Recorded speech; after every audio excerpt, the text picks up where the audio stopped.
swear to God, I wasn't planning on playing the hero that day. It was supposed to be a good day. Hell, she made sure of it. At 11:14 a.m., my phone buzzed with a message from Amanda. Just got promoted. Babe, I love you so much. She added 3 hearts, a champagne emoji, and the kind of fake enthusiasm you see in TV commercials. I thought, no, I wanted to think it was genuine. After all, we'd been married 7 years. You don't fake that long, right? So I got this dumb, romantic idea. I left work early, drove across town, and picked up a silver bracelet she'd been eyeing for weeks. Then I headed straight to her office to surprise her. I even imagined how her eyes would light up when she saw me, how she'd run into my arms in front of her coworkers like we were still in our 20s. That was the fantasy. The reality? I walked into the reception area of North Point Strategies, smiling like an idiot, holding a little velvet box behind my back. Her coworker, Tyler, a 20-something guy with that frat boy smirk, looked up at me, and I'll never forget what he said.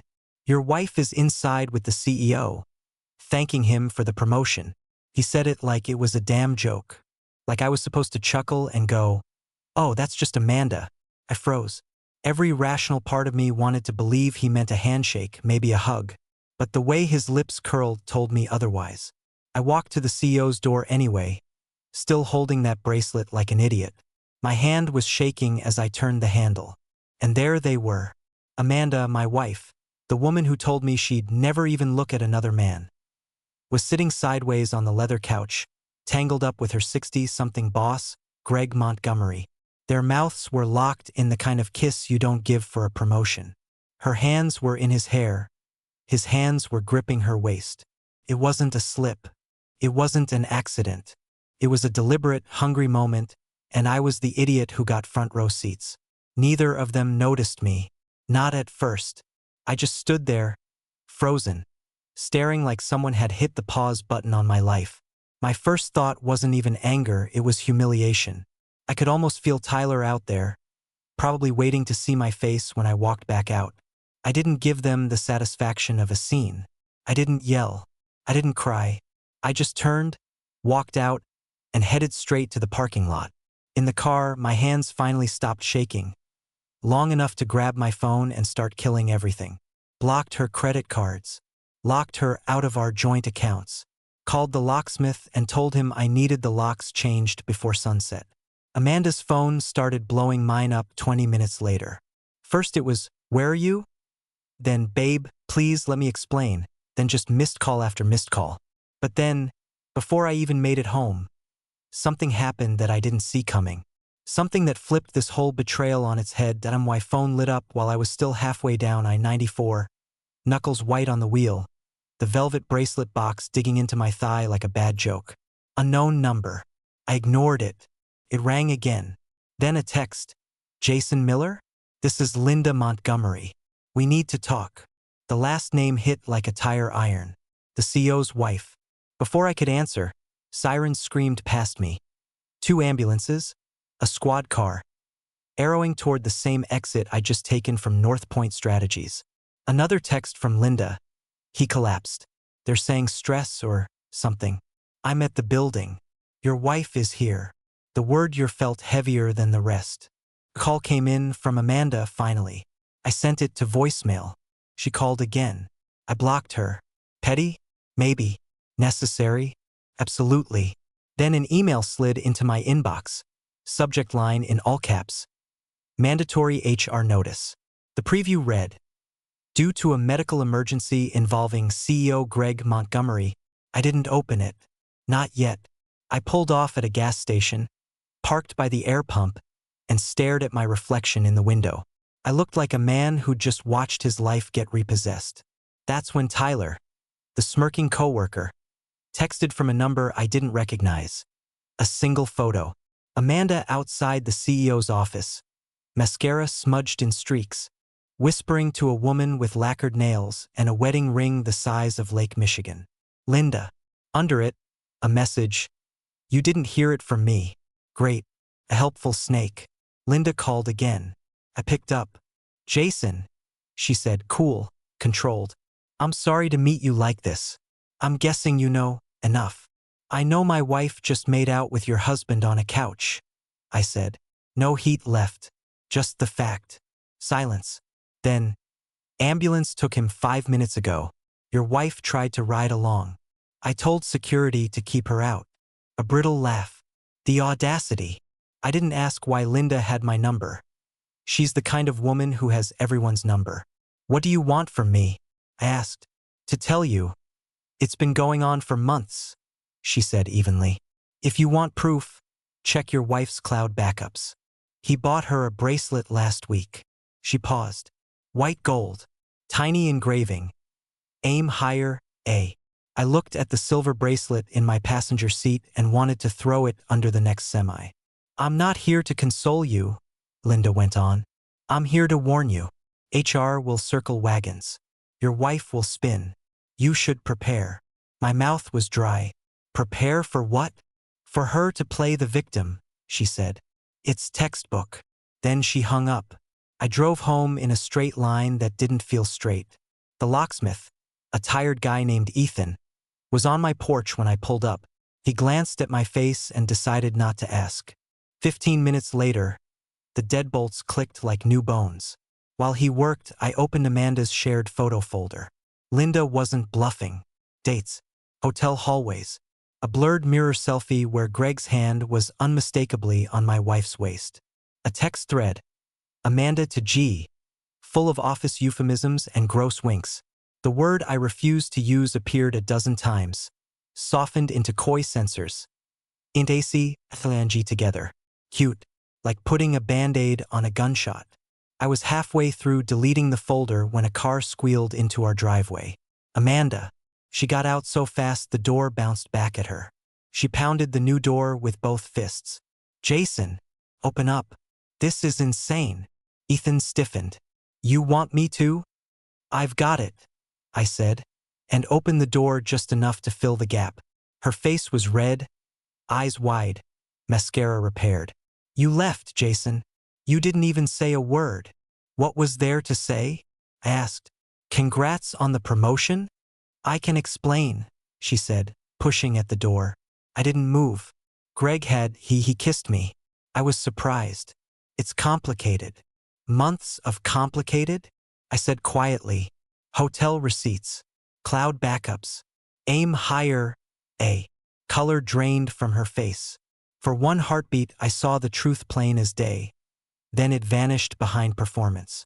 Those aren't what you think, she said, voice softening into the fake sweet tone she used on waiters. You're overreacting. Behind her, another car rolled to a stop. A slate SUV. 2 uniformed officers stepped out. Amanda's chin lifted like she'd summoned cavalry. Good, she said, too bright. You left me locked out with my things inside. That's controlling, Jason. A cop badge-reading Officer Brooks walked up. Sir, we got a call about a domestic dispute and property access. Everything okay here? I kept my voice steady. No dispute. I changed the locks on a home solely in my name after discovering my spouse's affair at her workplace. I'm happy to hand her a bag with essentials and arrange a time to collect the rest with a third-party present. Amanda blinked fast, searching for a new script. He's dramatic, she said to the officers. We had a minor argument. Ethan, bless him, held up the work order with my name on it. Officer Brooks glanced at it, then at Amanda. His partner, Officer Delgado, gave me a measured nod. If you can pack a small overnight bag, Delgado said, that would de-escalate. Done, I said, and stepped back to grab a duffel. Inside, my hands shook again, but this time from the adrenaline of not exploding. I stuffed clothes, toiletries, and the worn cardigan she always stole from me. Petty Grace. Outside, she was already on the phone, switching to tears on command. I handed her the bag. She took it like a prop. You're humiliating me, she hissed. Low enough the officers wouldn't hear. You're making a scene. You made the scene, I said. Her eyes went hard, flat. You're nothing without me. There it was, the real her. Clean, sharp, weaponized. She should have led with that. The officers thanked us for keeping it civil and left. Amanda stalked to her car, then spun around.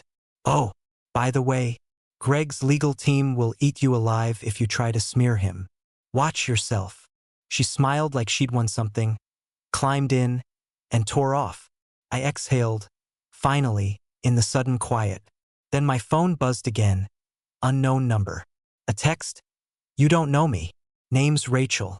I work at North Point. I've got copies of everything. Contracts, hotel logs, slush emails. Your wife isn't the only one. If you want the truth, meet me tonight. I stared at the screen at the little map pin she sent, a diner off Route 41, then at the closed door of the home that was somehow still mine. I picked up the discarded velvet box, snapped it shut, and slipped it into my jacket. The day had started with a surprise. It wasn't done with me yet. The diner was one of those stubborn, 24-hour places with sticky booths and a smell of burnt coffee that clung to your clothes.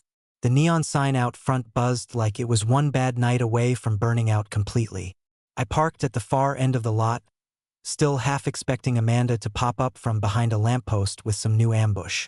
Inside, it was nearly empty except for a couple of truckers and a woman in a denim jacket sitting in the corner, facing the door. She had a manila folder on the table and a cup of coffee she hadn't touched. "Jason?" she asked as I approached. Her voice was steady, but her eyes scanned the room like she was expecting someone to be listening. "Rachel." She nodded, motioned for me to sit, then slid the folder across the table before I'd even settled in. "Everything's in there," she said. "Emails, text threads, calendar entries, even screenshots of hotel bookings Greg made with his corporate card. I didn't open it right away." "Why?" Her lips curved into something that wasn't quite a smile. "Because your wife isn't his only project. And I'm tired of watching good people get destroyed so Greg can keep playing king." I flipped the folder open. My stomach turned. Amanda's name was everywhere, alongside two other women from different departments. The tone was the same in each thread. Greg promising mentorship, promotions, and exclusive networking dinners. The subtext wasn't even subtle. The man was a predator, but the women weren't all victims. Some of them, like Amanda, leaned in hard. Rachel tapped a page with her chipped black nail polish. "This one's my favorite." Greg used the same hotel suite for all three of them, just swapped out the reservation name. Guess what's in the minibar? Champagne, strawberries, and a company-branded silk robe. I felt my jaw tighten. "So why not take this to HR?" She laughed, a short, bitter sound. "HR reports directly to Greg. Complaining to them is like complaining to the fox about the missing chickens." "So what's the play?" I asked. Rachel leaned back. "The play is you hold on to this. Keep it safe. If Greg or Amanda tries to come after you, financially, legally, you've got leverage. This is the kind of thing that kills reputations, stock prices, entire companies." I studied her. "Why help me?" Her gaze softened for the first time. "Because I watched my best friend lose everything after Greg mentored her. Divorce, reputation. She had to move 3 states away. I'm not letting that happen to you if I can help it." I closed the folder, slid it into my jacket. "What's in this for you?" Rachel shrugged. "Maybe nothing. Maybe one day you'll help me burn him down. Until then, I suggest you change every password you've got. Amanda's smart when she's cornered, and she'll figure out you're not just licking your wounds." A waitress dropped a check on the table. Rachel had paid for both coffees. She stood, zipped her jacket, and started to leave. Then she paused and looked back. "One more thing. Don't answer unknown numbers unless you can record the call. Amanda's good at making things sound bad for you. And she's already telling people you snapped after the promotion." When she was gone, I sat there for another 10 minutes, staring at the steam curling off my coffee. Outside, the wind had picked up, rattling the diner's windows. I drove home with the folder in the passenger seat, every bump in the road making me think about how easy it would be to slide into a different life. No Amanda, no Greg, just me, a new set of keys and silence. But when I turned onto my street, silence was the one thing missing. Amanda's car was in the driveway again. Lights on in the living room, my living room. I parked behind her, folder tucked under my arm, and unlocked the front door. She was sitting on the couch like she owned the place, scrolling her phone. "You changed the locks," she said without looking up. "Cute." "You broke in," I said flatly. "I still have a key to the back door, genius. You think you can just erase me?" She set her phone down, her tone flipping from smug to syrupy in a second. "Jason, baby, we can get past this." "Past what?" I asked. "You getting promoted on your knees?" Her face snapped cold. "You're pathetic." I walked to the hallway, pulled the spare key from the hook, and held it out. "Out. Now." She stood, slow, like she was winding up. "You're going to regret this," she said. "Greg's people will make sure of it." I didn't blink. "Maybe. Or maybe I've got people too." She froze, searching my face for a tell. I didn't give her one. When she finally stormed out, slamming the door behind her, I locked it again. This time I checked the back door too. Upstairs, I sat at my desk, opened the folder, and started scanning every page into my encrypted drive. By the time I was done, it was well past midnight. And just as I was shutting my laptop, a new email came in from Greg Montgomery's corporate address. Subject: "We need to talk." Body: "I know what you think you saw, but you don't know the full story. Let me explain before this gets out of hand." I stared at the screen, feeling the war in my chest. For a man who'd spent the day cutting ties, I suddenly realized this wasn't just about Amanda anymore. This was about burning down an empire. I didn't answer Greg right away. I stared at the cursor, blinking like it was daring me to ruin my own life. Then I typed back 3 sentences. Put it in writing. "No calls. No meetings. If you threaten me or my property again through your proxies, I'll forward everything to your board and to Linda. Send." 2 minutes later, "Come to my townhouse. No lawyers. Tonight." I almost laughed. The man thought my stupidity was a renewable resource. Before I could close the laptop, Linda pinged me. "He'll bait you with an NDA and a generous transition package. Don't go." Then another: "He records everything. He'll try to make you sound unhinged." Like clockwork, HR emailed me. "We understand there was a misunderstanding in our office today." Misunderstanding. I printed the email and slid it into Rachel's folder. Souvenirs from the circus. The house felt too quiet, like it was waiting to say "told you so." I made coffee I didn't need and read through Rachel's dossier again. Dates. Times. Greg's calendar labeled with harmless phrases that weren't harmless at all. A. Development. Mentor session. Strategy refresh. And then the hotel receipts, an ugly procession of predictable nights. My phone buzzed. Unknown number. I let it go to voicemail. An instant transcript appeared. "Jason, it's Officer Brooks. We received an anonymous tip about potential self-harm at your address. Are you safe?" I exhaled a humorless breath. Classic. The "he's unstable" play. I called him back. "I'm fine, officer. And I'm guessing the anonymous tip came from my wife or someone on Greg's payroll." "Copy that," Brooks said, voice neutral but not stupid. "We still have to swing by." "Do it," I said. "I'll have coffee." While I waited, I changed passwords like Rachel had warned. Bank, cloud, utilities, even the stupid streaming service. My bank pinged me mid-process. Attempted charge. $1,182. Lakeview Suites, Midtown. Declined. I pictured Amanda at a hotel desk realizing the cards were dead. A small, petty mercy warmed me, then evaporated. The doorbell rang. Officer Brooks and Officer Nguyen stood on the porch in the kind of stance that says we don't expect trouble, but we came ready anyway. I let them in, showed them the clean kitchen, the unbroken mirrors, the coffee mugs. Brooks glanced at the manila folder like it might bite. Nguyen's eyes flicked to the counters, the corners. "You alone, sir?" "For now," I said, "though you might see a parade." Brooks shifted, unreadable. "All right, we'll note contact. Stay reachable." He hesitated. Then, "Get a lawyer." When they left, I opened Greg's message again and wrote back. "Write your explanation here, Gregory. If not, I'll assume you've got nothing but threats." I hit send and shut the laptop before my courage could reconsider. 3 knocks rattled the front door minutes later. Not soft, not polite. I checked the window and groaned. Amanda. She'd swapped the tears for a fury that made her prettier and meaner in equal measure. Beside her stood a clean-cut man in a navy blazer, clipboard tucked tight. Andrew Pike, HR. Of course. I opened the door a sliver. You're trespassing. Andrew put on his corporate kindergarten teacher voice. Jason, we're here in good faith. Amanda just wants to collect a few important documents. Medication. Personal items. Amanda chimed in. Too bright. I left my passport. And my grandmother's necklace. You wouldn't block me from that, would you? The subtext was a crowbar. If he says no, he's a monster.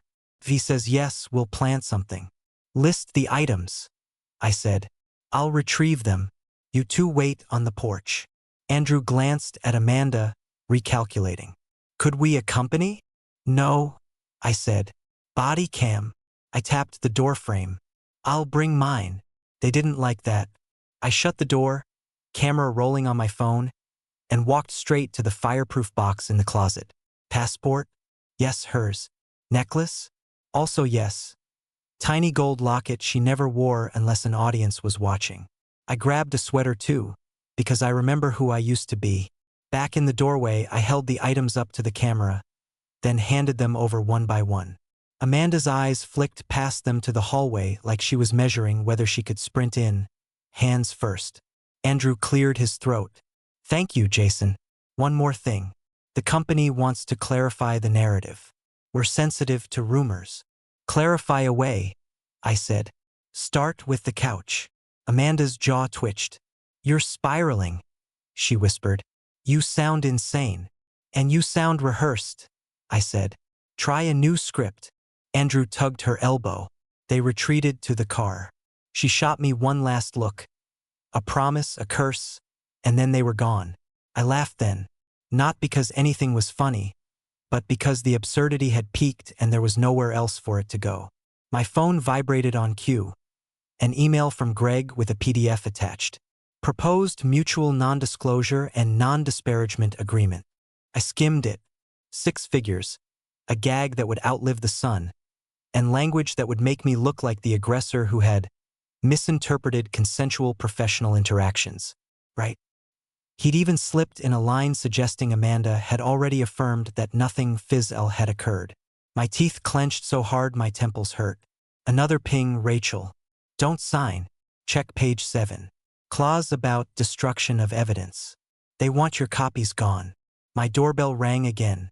This time it was Ethan the locksmith, back with a sheepish grin. Forgot to mention, he said, holding up a small device. You want an alarm? Cheap, ugly, loud as hell. Install it, I said. Make it scream. While Ethan worked, I drafted one more email to Greg, CCING Linda, BCCING myself on 3 different accounts. I decline your offer. Future communications through counsel only. Any further contact with me or my property will be documented and forwarded to appropriate parties. Send. For the first time all day, the house felt like it belonged to me again. I packed a go-bag, documents, Rachel's folder, a change of clothes, and set it by the door. If they came with a new angle at 3 a.m., I wouldn't be caught fumbling. At 1:12 a.m., a final text arrived. Not from Amanda. Not from Greg. From a number labeled Unknown Relay. It was a video 30 seconds long, grainy, shot through blinds. It showed Amanda walking into the Lakeview Suites elevator with a man who was definitely not Greg. New suit. New smirk. New cliff. I watched the grainy video 3 times, each loop gnawing deeper at me. It wasn't Greg. Different build, younger, sharp jawline, haircut in that calculated messy way you pay $100 for. His arm was casually hooked around Amanda's waist like he owned her. She leaned into him. Not reluctantly. Not by accident. She was comfortable there, smiling in that sly, private way she used to smile at me in public. The timestamp said 12:47 a.m., barely 30 minutes ago. Lakeview Suites. The same hotel she'd tried to charge earlier. I texted Rachel. Got something new. Not Greg. Sending clip. She replied instantly, "That's Dylan Cross, sales VP at a rival firm. Known slimeball. You're not gonna like how they met." I didn't need to like it. I needed to know. Rachel called instead of texting. Greg and Dylan have a mutual hate club thing going. Dylan poaches Greg's clients, and rumor has it, his extracurriculars. Amanda must have figured out Greg was a sinking ship after his collapse and jumped to a new branch before the old one broke. "She's not even subtle," I said. "She doesn't need to be," Rachel shot back. "Women like Amanda rely on people's fear of public mess. She'll just keep rewriting the story until it sticks." "Not this time," I said. Rachel's voice dropped a notch. "Be careful. Dylan's worse than Greg. Greg's arrogant but predictable. Dylan plays dirty with lawyers and PR. If she's aligning with him, you're not just dealing with a marriage imploding. You're in the middle of a corporate knife fight." I hung up, pulled the video onto my laptop, and saved it 3 different ways. My hand hovered over the phone, considering calling Linda. She deserved to know her husband's rival was circling the same drain Amanda swam in. But I hesitated. Linda didn't strike me as someone you called without a plan. Instead, I dug through Amanda's old emails. I still had partial access to one account she'd probably forgotten about. The inbox was a graveyard of online shopping receipts, social media notifications, and, buried in the Promotions tab, 2 messages from Lakeview Suites Loyalty Club. The first, a welcome email from 2 weeks ago. The second, a congratulatory VIP upgrade for frequent stays. 2 weeks. She'd been planting seeds with Dylan before Greg hit the floor. The house alarm Ethan had installed gave a sharp, mechanical chirp. A motion sensor tripped in the driveway. I checked the feed. Headlights. Amanda's car. Again. She didn't knock this time. She texted, "We need to talk. Now." I ignored it. "You're being childish.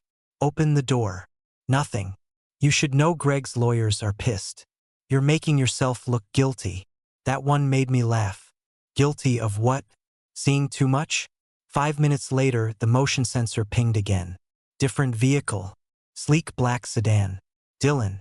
He stepped out like he was walking onto a stage. Dark coat, hands in pockets, looking up at the house like he was taking measurements.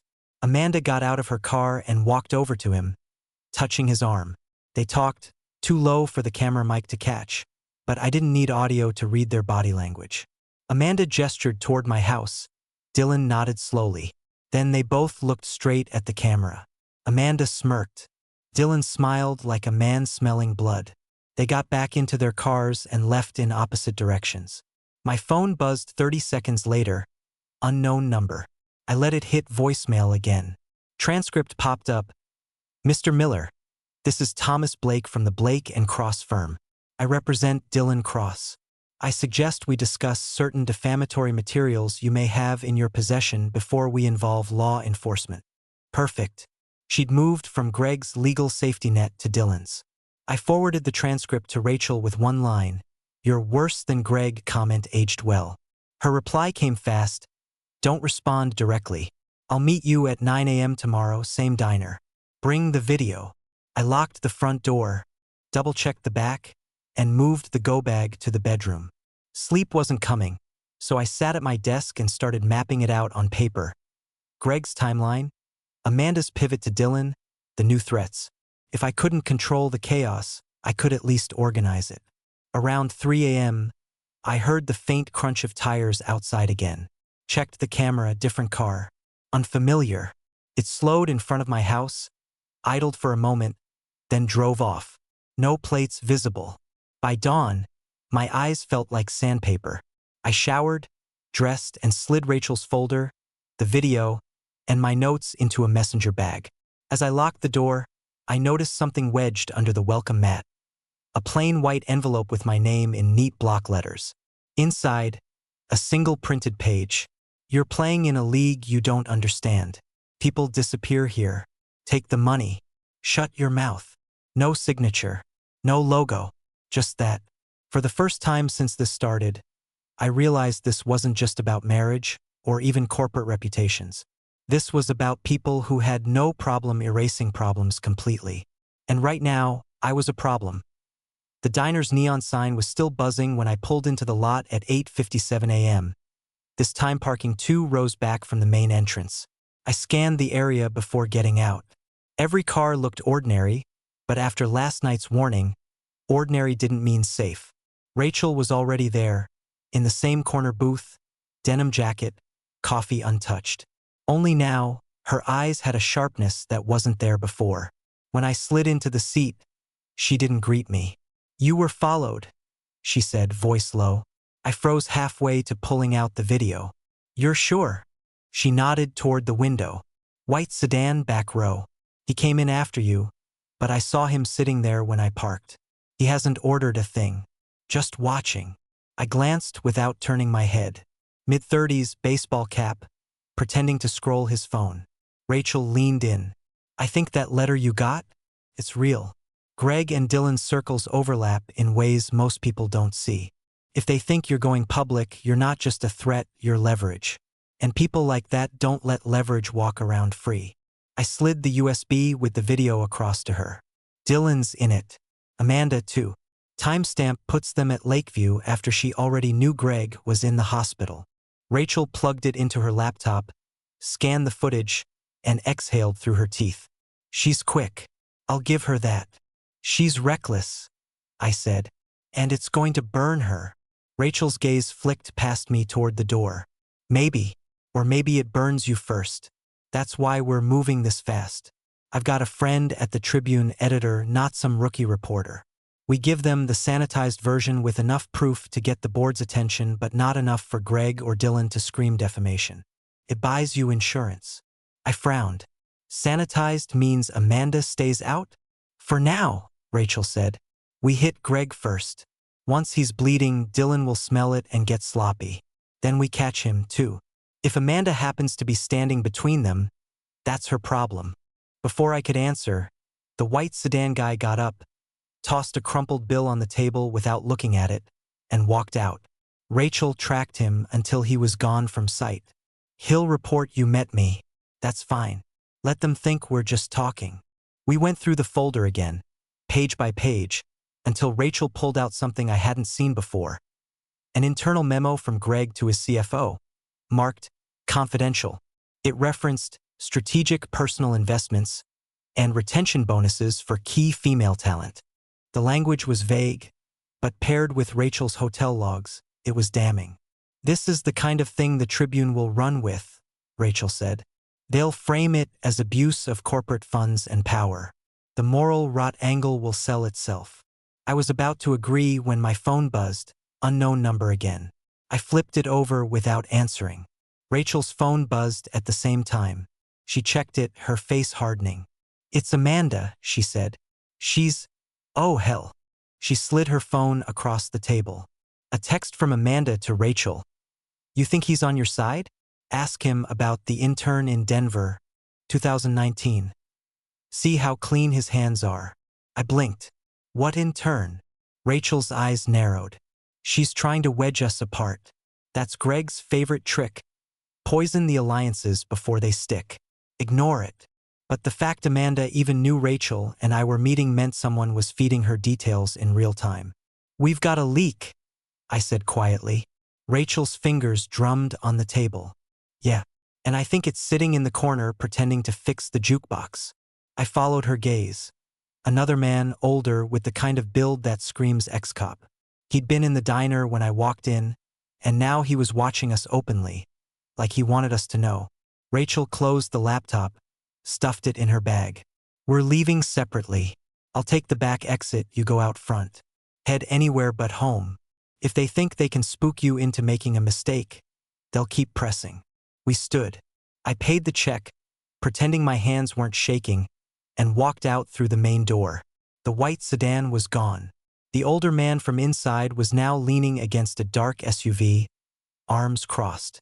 I got into my car without looking at him and drove toward the freeway. Every lane change felt like a chess move, every car in my mirrors a possible tail. 10 minutes later, my phone rang, Rachel again. "You've got 2 cars behind you," staggered. "Don't go home. Head to the 8th Street garage. 3rd level. I'll meet you there." I did as she said, weaving through downtown until the garage swallowed me. I parked between two delivery vans, heart pounding. Rachel pulled up a minute later, got into my passenger seat. "They're playing intimidation," she said. "It means they're scared.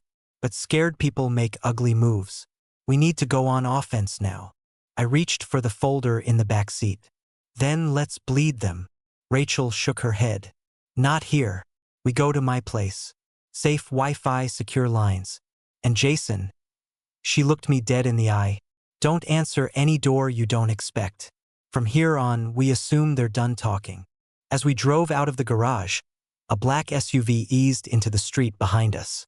Not rushing, not hiding, just there. I gripped the wheel tighter. This wasn't about my marriage anymore. This was survival. Rachel's apartment was a converted loft above an old print shop, the kind of place you'd never pick out from the street. No elevator, no neighbors peeking through curtains. Just 3 flights of creaking stairs and a deadbolt you could anchor a ship with. Inside, it smelled faintly of ink and strong coffee. Every wall was lined with shelves, half books, half neatly labeled storage boxes. Rachel set her laptop on a broad oak table and pulled the blinds shut. "Wi-Fi's firewalled," she said, sliding me a mug. "You can open anything here without them tracing it. But once we move, it'll be loud.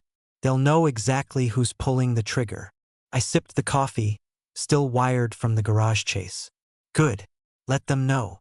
She grinned. Not a happy grin, more like a wolf baring teeth.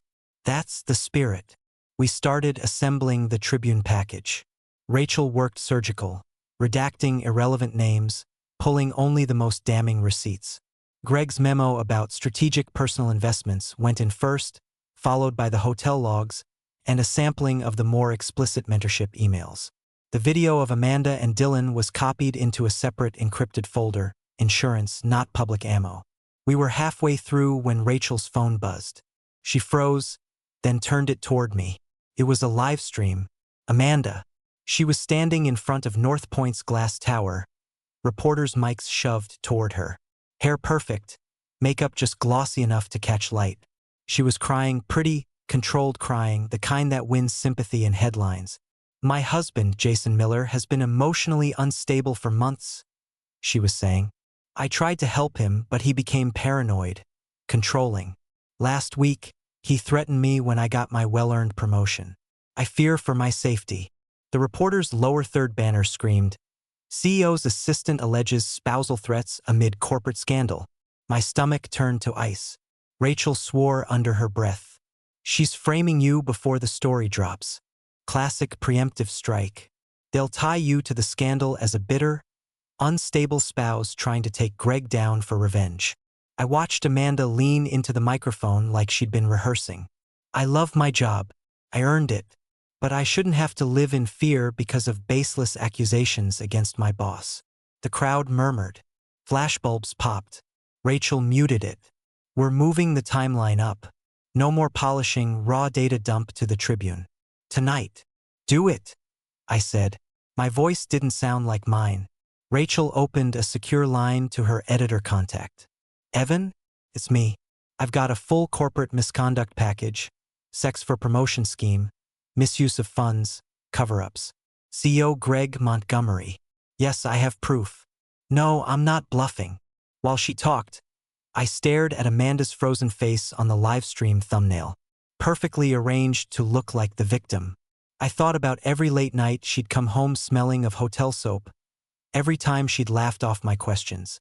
And now she was using the world stage to paint me as the villain. Rachel ended the call. "Evan's in. He's sending a runner to pick up the files within the hour. The board will have to react, and Greg's lawyers won't have time to spin before it hits page 1. We encrypted the folder, double-backed it on 2 USBs, one for the runner, one for me. Rachel slipped mine into a small metal case. "Carry this like it's loaded," she said. Her buzzer rang exactly 42 minutes later. She checked the window. "Runner's here. Young guy in a hoodie." She went down. I stayed at the table, scanning the livestream comments. Half were already debating whether I was some jealous husband trying to tank a promotion. The other half were asking if Greg had a history. Seeds planted. Rachel came back up alone. Files are gone. Evan's expecting to run a first version online by midnight. For the first time in days, I felt like we were ahead. That lasted about 12 minutes. A loud crack shattered the air. Not from inside, outside. Glass. We ran to the window. The runner's car, an old Civic, was smashed on the driver's side. Door hanging open. The USB packet gone from the seat. The street was empty. Rachel swore. That's not random. They were watching the handoff. I grabbed my jacket, but she stopped me. No. You go out there, you disappear too. We've still got your copy, and we can send it digitally. But now we know. They're willing to hit in daylight. My phone rang. Unknown number. I let it go to voicemail. Transcript popped up seconds later. Stop sending files. You've got 24 hours to walk away or you'll wish this was just about your wife. Rachel met my eyes. Jason, 24 hours means they're gearing up for something big. We either drop everything now or we hit first, and hard enough they can't get back up. I didn't even hesitate. We hit first. Rachel nodded, already pulling up the encrypted upload. Then tonight, Jason, you stop being the victim. Somewhere outside, a car idled just long enough to make sure we knew it was there.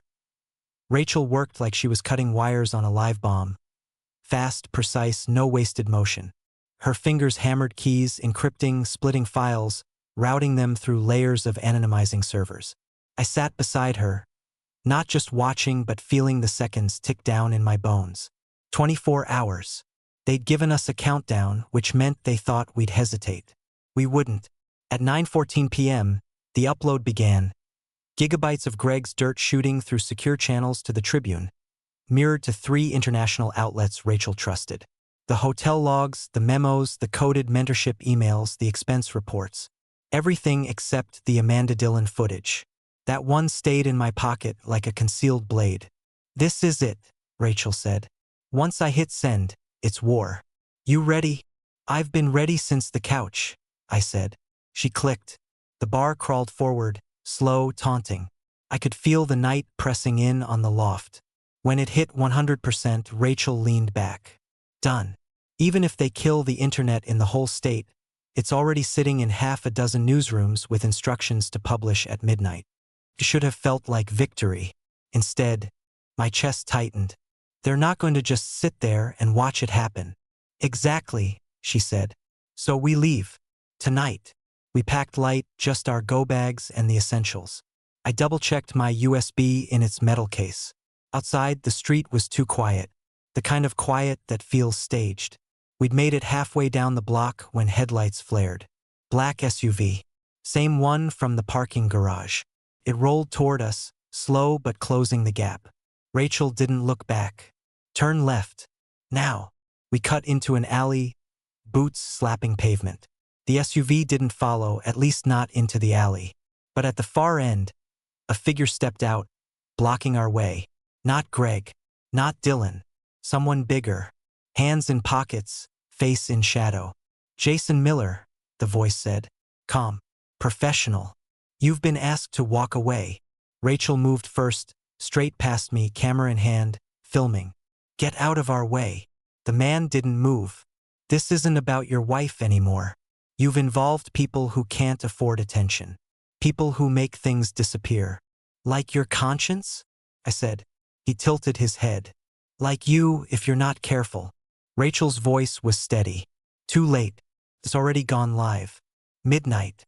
For the first time, the man hesitated. Just enough to tell me we'd hit a nerve. Then you'd better be far away when it does. He stepped aside. Just like that. No grab, no shove, no theatrics. Which scared me more, because it meant he didn't have to do anything right now. We cut through 2 more blocks, circled back to Rachel's car, and drove toward the river. At 11:59 p.m., parked under the shadow of an old bridge, we watched the Tribune homepage refresh. The headline hit like a grenade. CEO Greg Montgomery accused of corporate misconduct. Pay-for-promotion scheme exposed. Rachel grinned, small but fierce. They won't recover from this. The article named names. Not Amanda's yet. But the timeline, the receipts, the hotel patterns were undeniable. The board's emergency session was already scheduled for morning. I thought it was over, until my phone buzzed at 12:07 a.m. Amanda. FaceTime. I answered. She was in a car, moving fast, streetlights flashing across her face. Her eyes were wild, not polished like the press conference. "What the hell did you do, Jason?" I said nothing. "You think this helps you?" Greg's finished and Dylan's furious. "You've just made enemies you can't even imagine." "You've been making them for years," I said. "Difference is, I know what you are now." Her mouth twisted. "You think you've won, but they don't forget. And they don't forgive." She hung up. Rachel exhaled. "She's rattled." Good. By dawn, the story had gone global. Greg resigned for health reasons. The board launched a full internal review. Dylan issued a bland statement about respecting the process. Amanda vanished from the company site entirely. We didn't go home. We didn't even stay in the city. Rachel had a cabin 2 hours north, off a dirt road without cell coverage. We drove there before sunrise, watching the skyline shrink in the rearview mirror. The first night at the cabin, sitting by the fire, Rachel asked, "So what now?" I thought about the house, the locks, the velvet bracelet still in my jacket. Now, I stopped looking backward, and I stopped letting people like them decide who I am. She nodded, pouring us both another cup of coffee. If I learned anything, it's this: betrayal doesn't always come with warning signs. Sometimes it wears the face you've kissed goodnight for years. And when it happens, you've got two choices: let it hollow you out or use it to sharpen every edge you've got left. I chose sharp, because in the end, Amanda was right about one thing: people like Greg, Dylan, and her don't forget. But neither do I. And I'm not done yet.